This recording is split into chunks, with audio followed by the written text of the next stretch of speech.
Cruiser Interviews, Episode 1. Sundowner Time with Roz and Captain Bazza.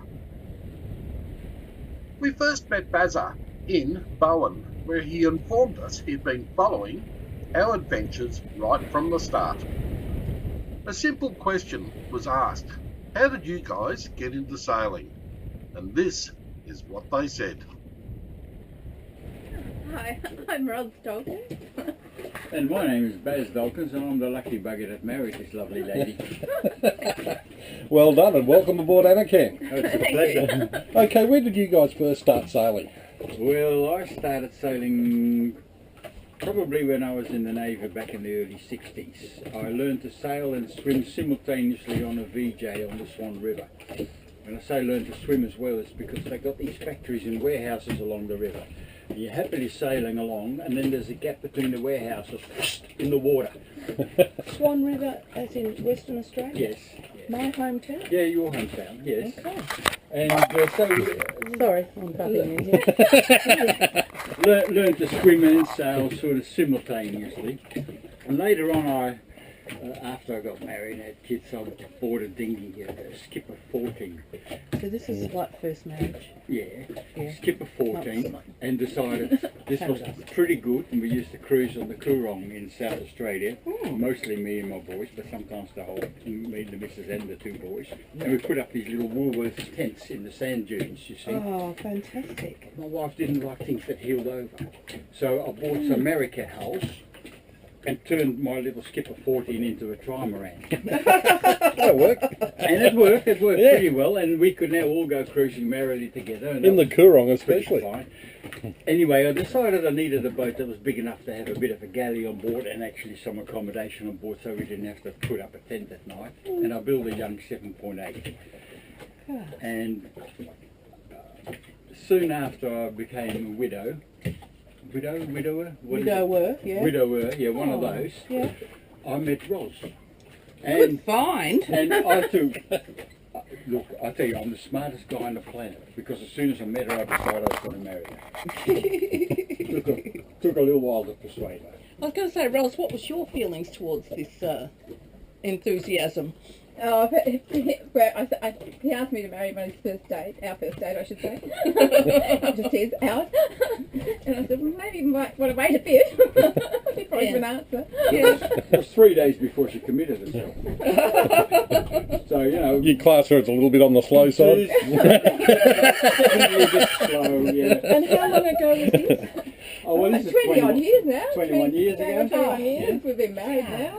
Can't believe it. Good on you. Well done. Anyway, so I took her sailing on not our first date. Our first date I took her to the Hotel Victor in Victor Harbour.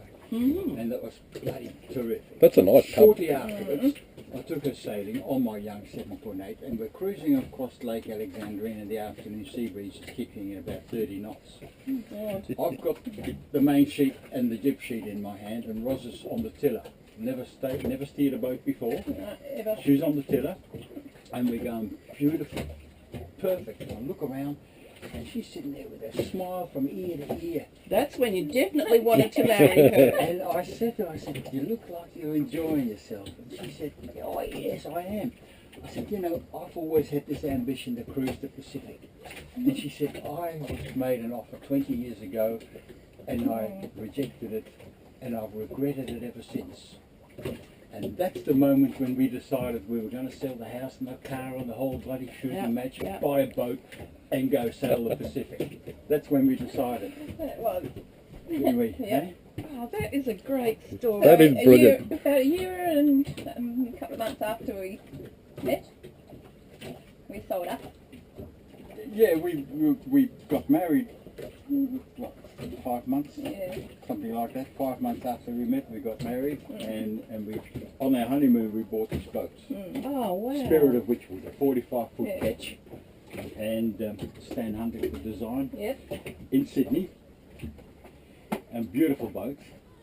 But we still had all our stuff back in South Australia, so Yeah. the boat was there for a little while we sorted things out and sold the house and all the shit that went with it, and, Oh yeah. then moved on to the boats. And we moved on the boat in about February, I think it was, and then by June it started to get really cold in Sydney. Oh my God, yes. And it was pretty bloody horrible, so we decided it was time to head north, and north we went. Yeah. By the time we got up here into the Whitsundays, I realised I hadn't sailed enough to be going offshore. Our plan was to come up here, head up to Townsville, Cairns, head offshore. Yeah. But at the time we got up here into the Whitsundays, it was like, no, I'm not Bit more ready. time, I need yeah. a bit of time. Yeah, I So I understand. to learn how to sail. I said, well, that's fine. What we'll do is we'll just bob up and down the Whitsundays until such time as you feel confident enough to do what I mean, it's such a shocking place. No, We learn it's how hard. to anchor, we learn how to... But you know, I managed. Somebody has to do it. You learn how to anchor, you learn how to navigate, and you learn how to cook on board, and you learn all sorts of interesting things. And You do. so a couple of years or so, and we decided we were ready, so...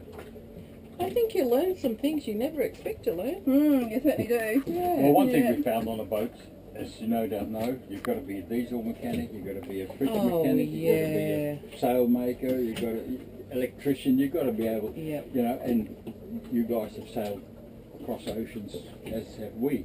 And when you're out there in the middle and something goes wrong, you can't just call your local diesel mechanic to come and fix it. In the RAC. We did have a doctor before we went offshore. We went and visited the doctor in Townsville because Roz, as a nurse, decided that we needed a reasonable supply of medicines and stuff, yes, we right, did to that cope at with any Gibraltar. emergencies.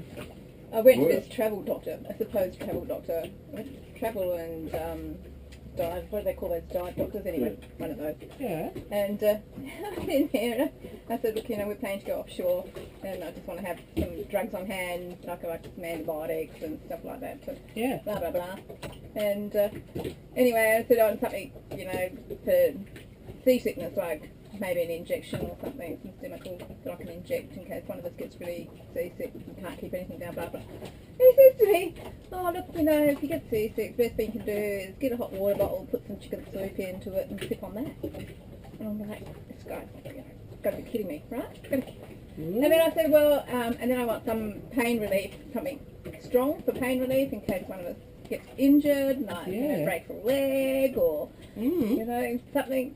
And he said, oh, well, you know, you're never that far away from emergency help. And, you know, a helicopter What? could be to you within a couple of hours. And I said, What I'm planet was heading this guy offshore. from? Don't think a helicopter can get to me in a couple of hours. And would you like to anyway? So I left the surgery, left him, and went. He only gave me some strips with some antibiotics and stuff. So I went into Medicare, and I get in there, and he's charged me this over. Like I was going to have to pay about $400 because of whatever it was that he decided to charge me for. So I went back into there, ranted and raved. I won't say what I said.